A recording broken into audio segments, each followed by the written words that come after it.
찬송가 19장 고백하시겠습니다.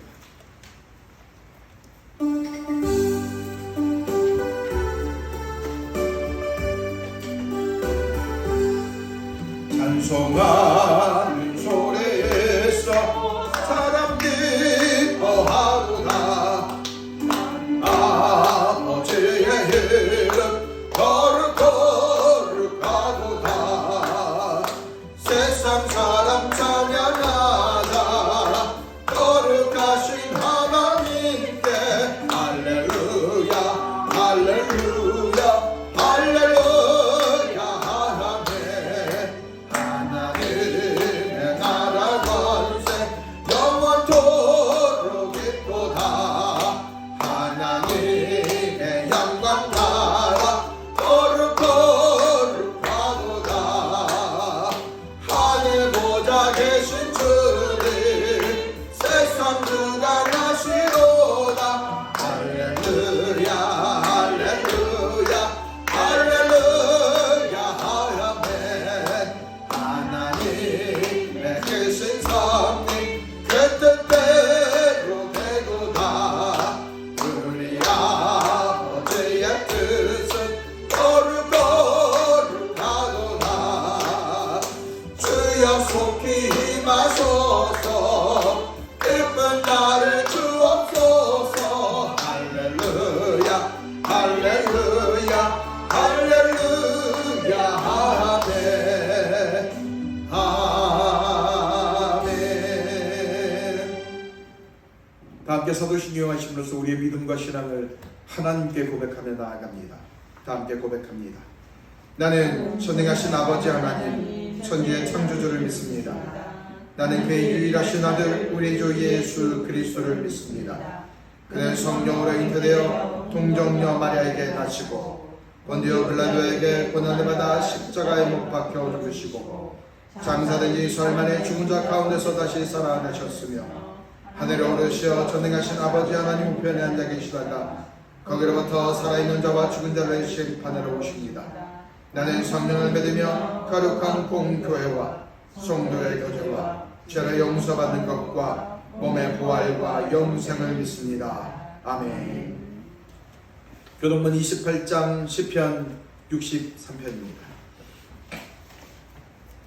하나님이여 주는 나의 하나님이시라. 내가 간절히 주를 찾되 물이 여기에서 마르고 황폐한 땅에서 내 영혼이 주를 갈망하며 내 육체가 주를 암모하나이다. 내가 주의 권능과 영광을 보기 위하여 이와 같이 성소에서 주를 바라보아나이다. 주의 인자하심이 생명보다 나음으로 내 입술이 주를 찬양할 것이라. 이러므로 나의 평생의 주를 송축하며 주의 이름으로 말미암아 나의 손을 들리이다. 걸수와 기름진 것을 먹음과 같이 나의 영혼이 만족할 것이라. 나의 입이 기쁜 입술로 주를 찬송하되 뇌가 나의 침상의 주를 기억하며 새벽에 주의 말씀을 작은 소리로 들을 때에 항거이니 주는 나의 도움이 되셨습니다. 아멘.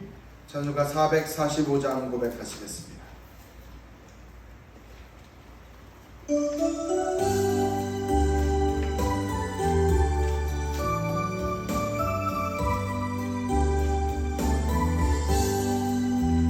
태산을 넘어 언덕에 가도 빛 가운데로 걸어가면 주께서 항상 지키시기로 약속한 말씀 변치 않네. 하늘의 영광 하늘의 영광 나의 맘속에 차고도 넘쳐 할렐루야를 애타게 불러 영원히 주를 찬양하리.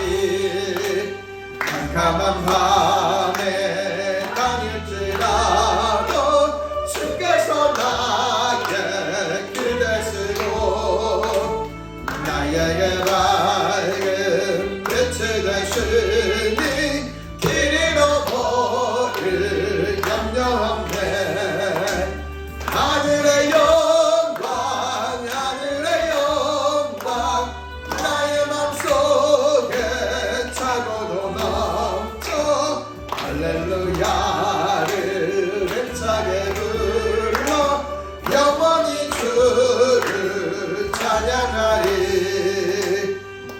평안한 그 마음에 바로 찬란한 천국 바라보고 할렐루야를 힘차게 불러 날마다 빛에 걸어가리 하늘의 영광 하늘의 영광 나의 맘속에 차고도 넘쳐 할렐루야를 힘차게 불러 영원히 주를 찬양하리.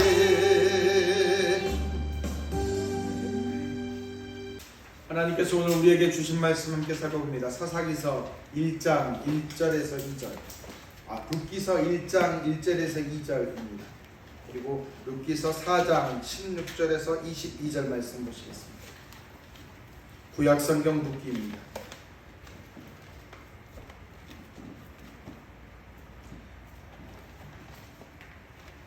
사사기와 사무엘상 중간에 있습니다.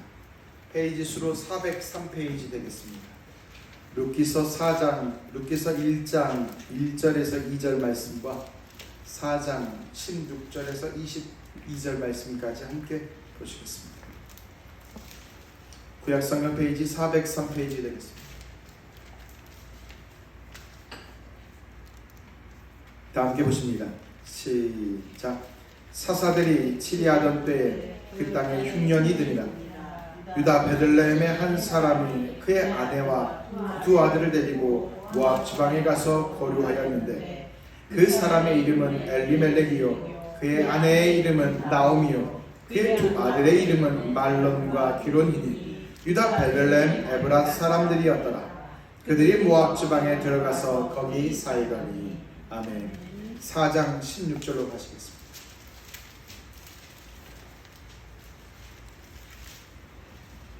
22절까지 함께 보십니다. 다 함께 보십니다. 시작.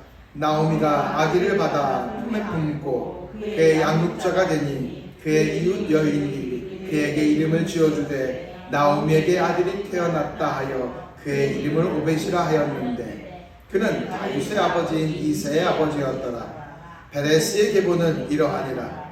베레스는 헤스론을 낳고 헤스론을 람을 낳고 람은 암미나답을 낳았고 암미나답은 나손을 낳았고 나손은 살몬을 낳았고 살몬은 보아스를 낳았고 보아스는 오벳을 낳았고 오벳은 이새를 낳고 이새는 다윗을 낳았더라. 아멘.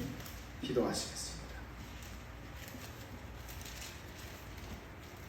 하나님의 말씀을 사모하는 하나님의 그 뜻을 간구하는 믿음의 동역자들과 함께 하나님의 마음을 귀를 기울입니다.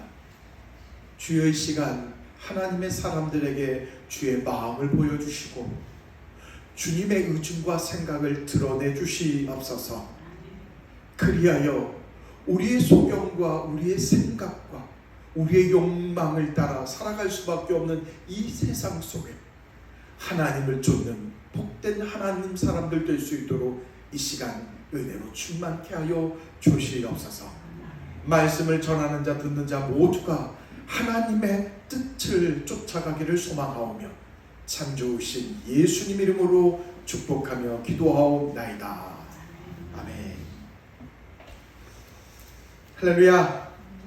오늘의 말씀의 제목은 하나님이 우리의 핸들을 잡고 계시다 라는 제목으로 말씀을 나누고자 합니다. 오늘은 특별히 룻기서를 다룹니다.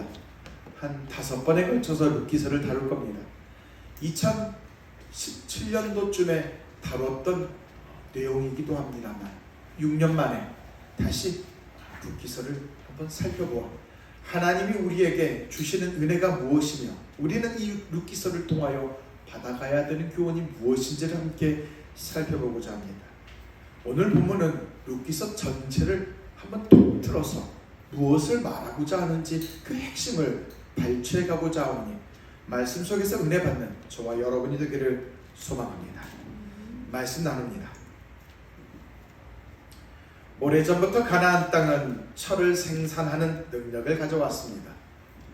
그렇다 보니 가나안 땅에 가나안 땅에 거주하는 족속들은 철을 통해 칼을 만들었고 방패를 만들었습니다. 철로 전차로 만들어 무장까지 하였죠. 더욱이 가나안 땅에 세워진 여리고 성은 이중 성벽으로 되어 있어서 결코 무너지기 또한 쉽지 않았죠.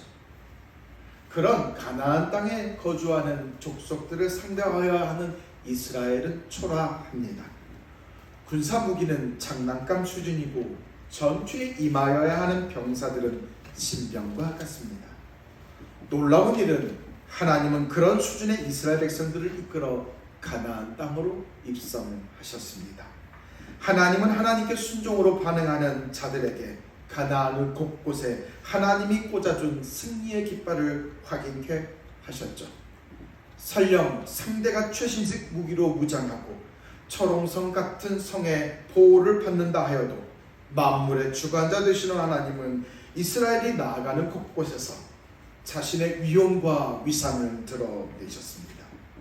그때 이스라엘은 여호와 하나님을 왕으로 삼아 그의 명령과 이끄심에 따라 가나안 땅을 점차적으로 정복해 갔습니다. 하지만 하나님을 왕으로 섬겼던 여호수아가 죽었습니다. 하나님의 생각을 백성들에게 전달하는 자였으며 하나님의 뜻을 행하는 자였던 여호수아, 그가 죽게 되자 이스라엘 백성들은 제각각 자기 소견에 오른 대로 행하였습니다. 사사기에서 언급되었던 대표적인 내용은 이스라엘의 각 지파는 분배받은 땅이 있었습니다. 그리고 그 땅에 이방 민족들이 거주하였는데 그들을 제거하여야만 하였죠. 가나안 땅을 여호와와 했자 했습니다. 이는 이스라엘의 선택이 아니라 하나님의 명령이자 사명이었습니다. 하지만 이스라엘 지파들은 더 많은 경제적 이득을 취하기 위한 목적으로 혹은 하나님보다 자신의 경험을 더 앞세운 이유로 자기의 소견에 오른 대로 행하였습니다. 가나안의 민족들을 정복해 가는 것보다 적당한 선에서 가나안 문화와 타협을 하였으며 하나님의 명령보다 경제적인 이득이 취해지는 것에 마음을 두었습니다. 그렇게 자기 소견에 오른 행위에 따라 행동을 결정하였고 이스라엘은 하나님이 자신에게 맡기신 사명을 덮었고 망각하였습니다. 하나님의 군사된 자의 그 정체성을 혼돈하였죠. 심지어 여호와를 배신했습니다. 풍성한 열매를 안겨준다고 하는 이방의 신에게 가 숭배하였고 쾌락과 자기 만족을 쫓았습니다. 이처럼 사사시대는 혼돈과 격동의 시대였고 도덕적 종교적으로 매우 타락한 시대였습니다. 이러한 배경 가운데 룻기가 자리합니다. 이스라엘에게 왕이 없어서 자의 소견에 오른 대로 행하는 그 시대에 작은 시골 마을 베들레헴 나오미와 그의 남편 엘리멜렉이 거주했습니다. 당시 베들레헴과 그 지역에는 기근과 기근이 가뭄이 무척 심했습니다. 베들레헴은 빵집이라는 의미였죠. 예로부터 베들레헴은 곡식이 많이 자라서 붙여진 이름이었습니다. 하지만 베들레헴의 들판이나 창고에 곡식이 텅텅 비어 있는 현상이 나타났습니다. 나오미와 그의 남편 엘리멜렉이 가뭄 가운데 살아가는 것이 무척 힘겨웠죠. 혹여 굶어 죽을 수 있는 것은 아닌지 무척 두려운 나머지 자신의 두 아들을 데리고 베들레헴을 떠나 모압 지방으로 이주해 가버렸습니다. 결코 좋은 선택이 아니었습니다. 이스라엘의 머문 땅, 다시 말하면 하나님이 제비뽑기를 통하여 각 지파들에게 분배하여 주신 땅은 하나님의 입맛에 맞는 방법으로 제공한 땅이 아니었습니다. 하나님이 각각의 민족의 형편과 처지를 고려하여 제공하신 땅이었죠. 하나님이 반드시 그들을 책임져 주시겠다라는 그 의지의 표현이셨습니다. 그런데 나오미와 엘리멜렉은 하나님의 그 의지를 묵인하고 그 땅을 내팽개치고 도망쳤습니다. 마치 사사시대의 단지파가 자기에게 분배해 주신 땅을 버리고 다른 땅을 정복해 간 것처럼 나오미와 엘리멜렉은 그 땅을 버리고 도망쳤죠. 더욱이 모압은 오래전부터 이스라엘과 갈등이 많았습니다.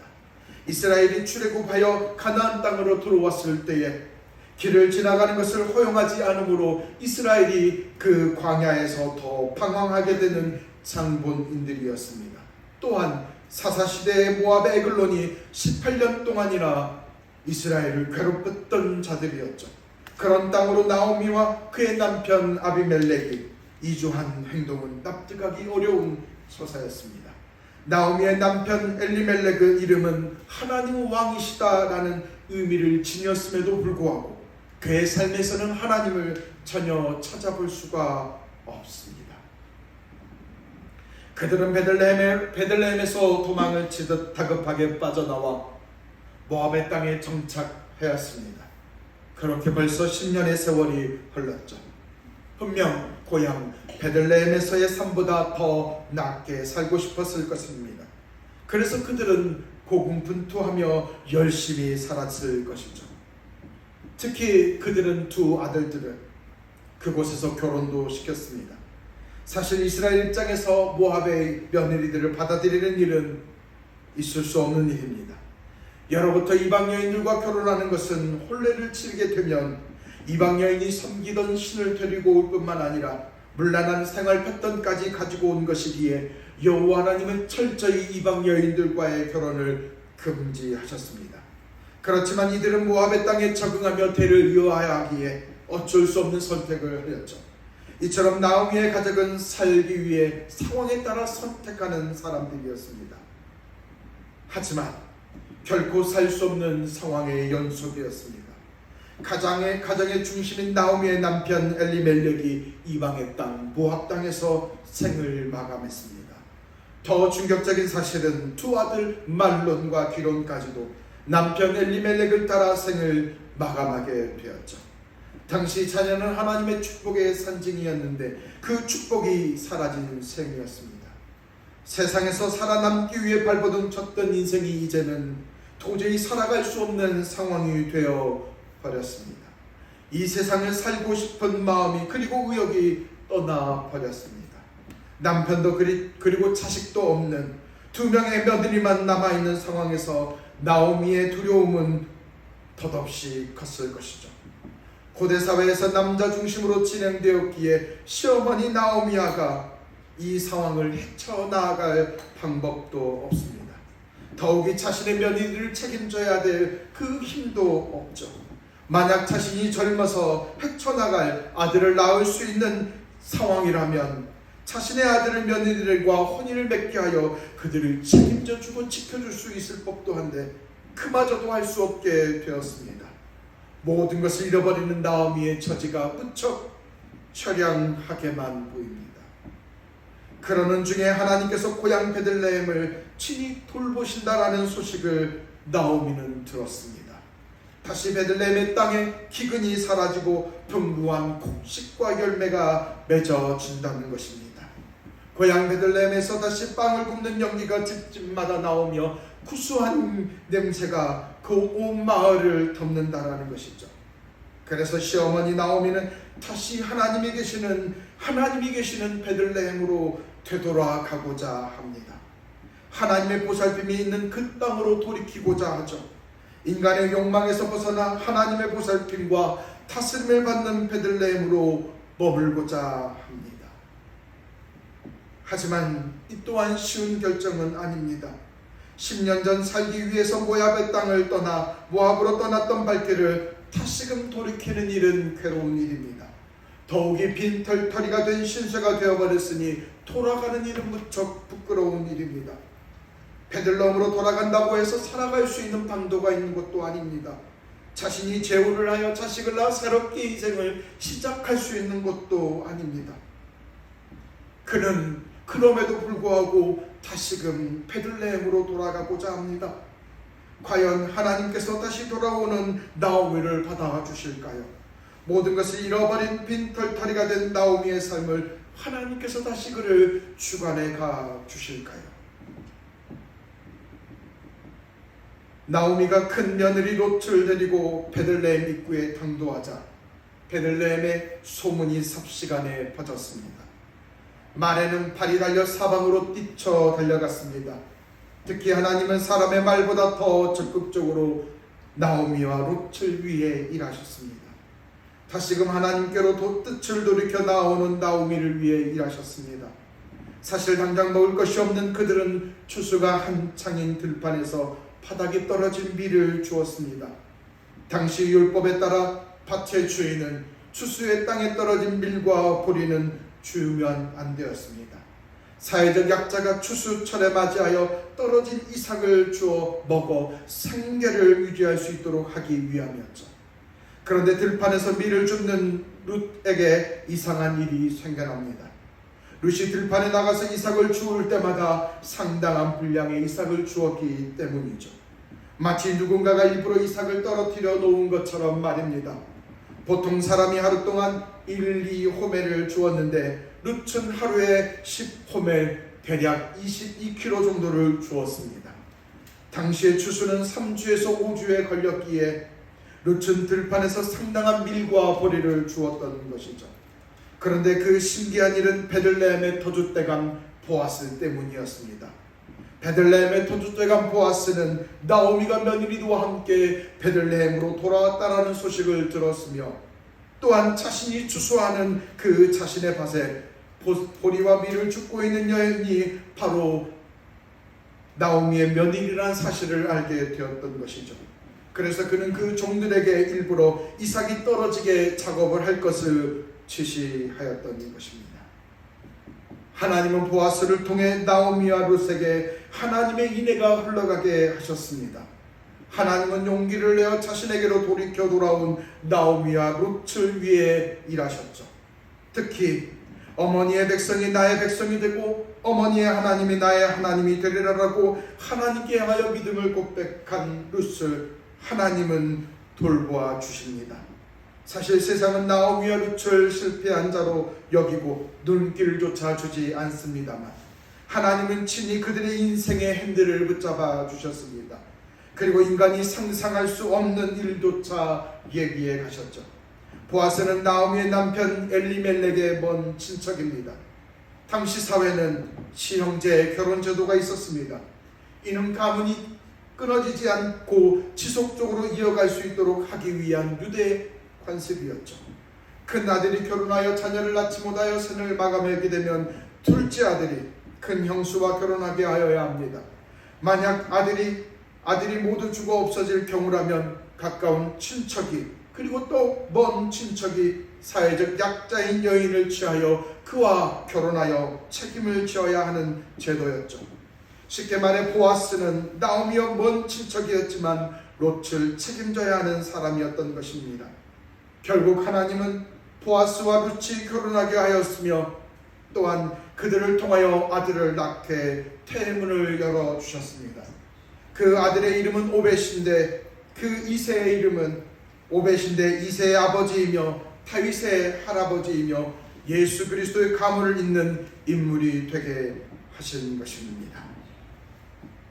사실 룻기에서 하나님은 자신이 이렇게 저렇게 하셨다라는 언급은 언급되지 않습니다. 그래서 하나님은 전혀 보이지 않는 현상입니다. 하지만 보이지 않지만 굳건하게 우리의 삶을 붙들어 가시는 그 하나님의 작품이 드러납니다. 며느리 룻을 낳은 나오미의 손자 오벳, 그 이름의 의미는 나오미에게 아들이 태어났다라는 것입니다. 이는 나오미가 다시 아들을 낳았다라는 의미가 아닙니다. 하나님께서 나오미의 며느리 룻에게 오벳을 허락하심으로써 자신이 그간 받았던 지옥이 한순간에 씻어졌다라는 말입니다.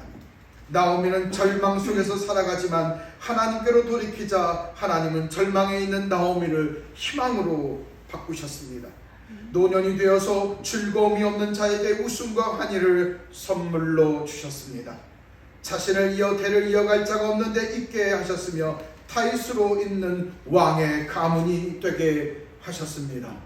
또한 인류의 구원자 예수 그리스도를 맞이하는 혈통이 되게 하셨습니다. 이처럼 하나님은 빈털터리가 되어 아무도 쳐다봐주지 않는 나오미와 룻을 품어주셨습니다. 하나님은 아무런 능력이 없고 가진 것이 없는 존재일지라도 몸이 연약하여 제대로 설 수 없는 사람일지라도 하나님은 하나님의 사람을 하나님의 일에 동참하게 하셨으며 하나님이 펼쳐가시는 일에 협력자로, 동역자로 삼으셨다는 것입니다. 사실 우리가 살아가는 세계는 높은 자리에 앉은 사람을 쓰고 능력이 출중하고 지식이 많은 사람을 씁니다. 그래서 그들이 주인공인 것 같고 세상이 그들 중심으로 돌아가는 것처럼 보입니다. 하지만 하나님의 세계는 다릅니다.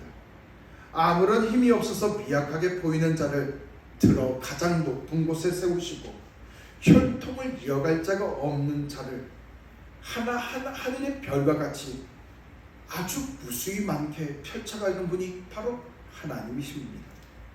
창세기 15장에서도 그 모양은 나타납니다.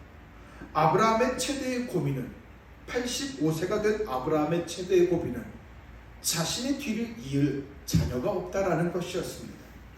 그래서 그는 자신의 뒤를 이어 자신의 상속을 유산을 물려받은 자로 자신의 종을 삼고자 했던 것이죠. 그래서 그는 그것만 손꼽아 기다렸던 것입니다. 하나님이 그에게 너를 통하여 상속자를 있게 하겠다라는 그 약속임에도 불구하고 그는 자신의 혈통을 이을 자는 자신의 종이라고 생각하였습니다. 하나님은 그를 통해 그에게 너를 통하여 너의 상속자가 되겠다라고 말씀하시지만 아브라함에게 쉽게 이해가 되지 않는 이야기였죠. 터무니없는 소리처럼 들립니다. 85세입니다. 아무런 자녀도 없습니다. 허황된 꿈만 안겨준 것 같지만 하나님은 하나님이 약속한 것처럼 하늘의 별처럼 그의 자녀가 무려 99세에 그 자식을 얻게 하였던 그 모양을 보게 합니다. 그렇게 채우시는 하나님은, 그렇게 우리의 삶 속에 채우시는 하나님은 성경의 책의 글자로만 존재하신 분이 결코 아닙니다. 지금 신자가 살아가는 세계 속에 존재하시며 우리와 함께 하시는 분이 바로 그런 하나님이시다라는 것입니다. 이런 엄청난 하나님이 바로 여러분의 하나님이시며 여러분이 신뢰하시는 그런 하나님이시다라는 겁니다. 그럼에도 불구하고 이처럼 우리의 삶 속에서 우리가 이해할 수 없는, 헤아릴 수 없는 그런 무궁무진한 일들을 펼쳐가신 하나님이심에도 불구하고 우리가 그 하나님을 보지 못하고 우리가 그 하나님을 신뢰하지 못하고 목격하지 못하는 것은 절망감 때문입니다. 우리의 조급함 때문입니다. 인간이 살아가는 삶의 두려움 그리고 염려는 언제나 존재합니다. 내가 이렇게 살다가 내 인생 나가는 거 아닌가? 내가 이렇게 살아가다는 내 노년에 정말 구질구질한 인생을 사는 건 아닌가? 그 두려움과 염려가 저와 여러분에게 끊임없이 우리의 뒷덜미를 붙잡아 갑니다. 내가 잘할 수 있을까라는 고민 때문에 밤잠을 설치지 않습니다. 사실 우리가 염려와 걱정을 한다고 하여서 일이 잘 풀려질 것도 아닌데 우리는 미래에 대해 진행될 일에 염려를 합니다. 사실 자신의 걱정과 문제로 인해 자신이 걱정하고 자신의 고민하고 해결점을 찾기 위해 몸부림치는데 누가 그 사람을 비난할 수 있겠습니까만 안타까운 것은 우리가 우리의 함정에 빠진다라는 사실입니다. 온통 내 자신이 중심이 되어서 해법과 행동을 목적을 찾습니다. 다시 말하면 하나님의 해법과 자신의 해법을 하나님의 해법보다 자신의 해법을 찾는다라는 것입니다. 내가 어떻게 하면 살아갈 수 있을까? 내가 어떻게 하면 성공할 수 있을까? 내가 어떻게 하면 이 모든 일을 극복해갈 수 있을까? 이렇게 수많은 고민으로 우리의 생각을 메우지만 신자가 하나 놓치고 있는 부분이 있습니다. 신자의 인생을 붙들어 가시는 일은 하나님이십니다. 하나님이 친히 허락하시지 않으면 신자의 삶에 그 어떤 것도 일어날 수 없습니다. 다시 말하면 신자가 펼쳐지는 일들은 하나님의 허용하심에서 일어나는 일이며 신자 안에 나타나는 일은 하나님이 다 알고 계시며 하나님의 통제하심에 하나님의 인도하심 아래 나타나는 일이라는 사실입니다. 설령 신자가 겪는 다급한 상황일지라도 하나님의 허용하심 앞에 나타난 일이라는 것을 잊지 마시길 바랍니다. 지금 우리의 삶 속에서 일어나는 일은 하나님의 실수가 이루는, 하나님의 실수가 빚어낸 결과가 결코 아닙니다. 하나님께서 우리를 통해 하나님의 뜻을 세워가고자 하십니다. 하나님이 펼쳐가고자 하는 세상을 만들어가고자 하는 그 중심 속에 우리가 있는 것입니다. 그러니 사랑하는 믿음의 동역자 여러분, 그 절박하고 그 다급한 상황 속에서 제발 하나님의 바짓가마니를 붙잡는 저와 여러분이 되십시다. 눈앞에 닥친 두려운 일에 너무 놀라지 마십시다. 하나님이 우리의 인생을 붙들어 가시는 중에 일어나는 일입니다. 세상 여기저기에 떠들어보고 물어본들 답이 없습니다. 어찌 세상이 하나님의 계획과 펼쳐가시는 뜻을 헤아릴 수 있단 말입니까? 하나님께 나아가십시오.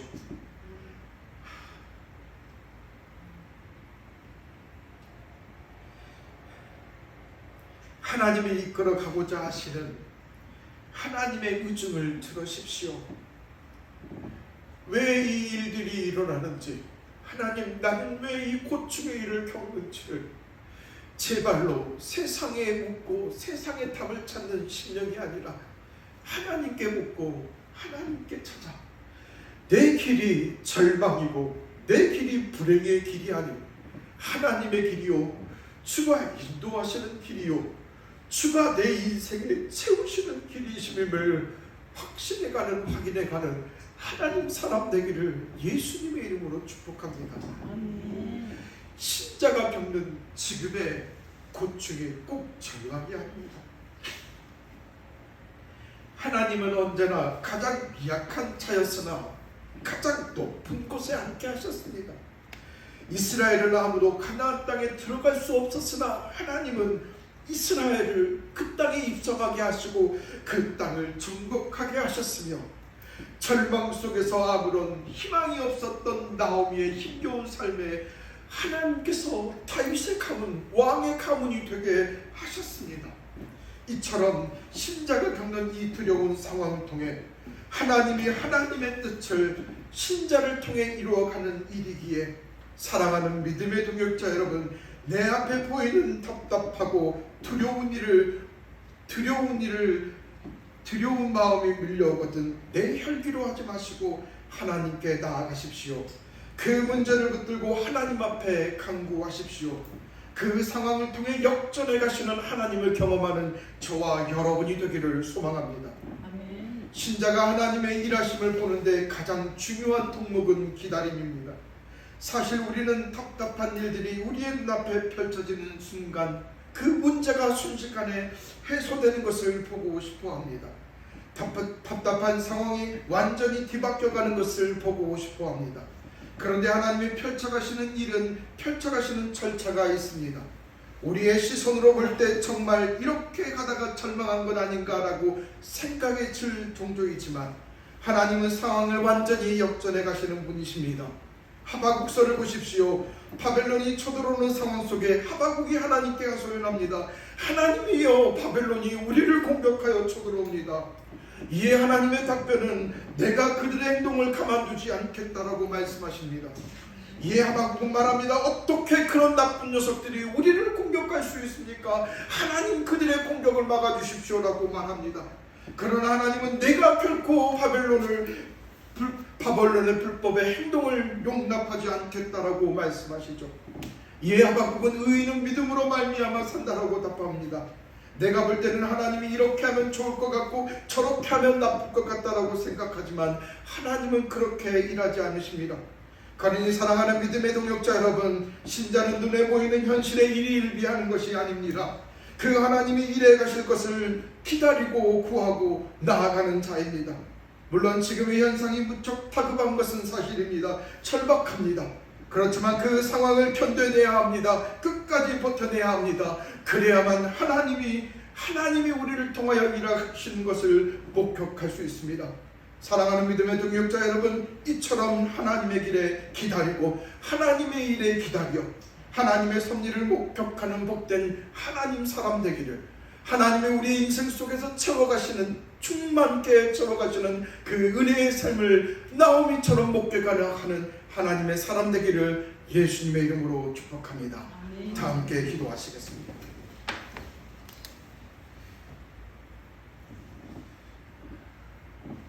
사랑과 은혜가 풍성하신 하나님, 귀한 믿음의 동역자들과 함께 하나님은 어떤 분이신가를 한번 봅니다. 우리는 우리의 눈으로 우리의 상황 속에 절박함과 두려움 속에 우리의 길을 선택합니다. 사랑하는 믿음의 동역자들, 이제는 그 절박함과 두려움 속에 핸들을 붙잡고 계시는 하나님을 보게 도와주십시오. 하나님이 어디로 이끌어 가시는지, 설령 그 길이 절망이, 눈물이, 괴로움의 길일지라도 그 길을 붙들고 나아가는 하나님 사람들 될 수 있도록 은혜 덧입혀 주소서.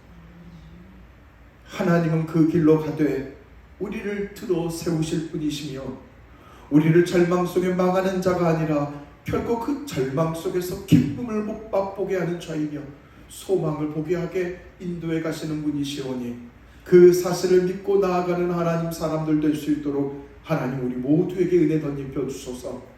귀한 믿음의 동역자들 끝까지 기다리며 하나님에게 믿음의 눈을 바라보는 심령들 될 수 있도록 도와주시옵소서.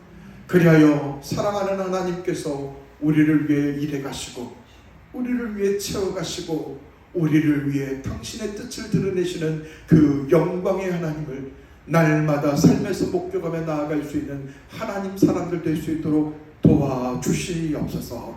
모든 것들이 하나님께 기쁨이 되길 원하오며 참 좋으신 예수님 이름으로 축복하며 기도합니다. 아멘. 찬송가 50장 고백하시겠습니다.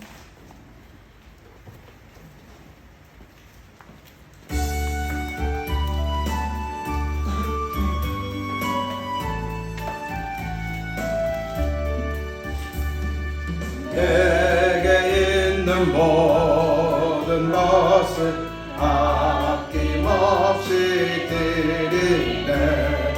사랑하고 의지하며 주만 따라 살리라. 주께 드리네. 주께 드리네. 사랑하는 그 주 앞에 모두 드리네. 내게 있는 모든 것을 주를 위해 드리네. 주의 성령 충만하게 내게 내려 주소서. 주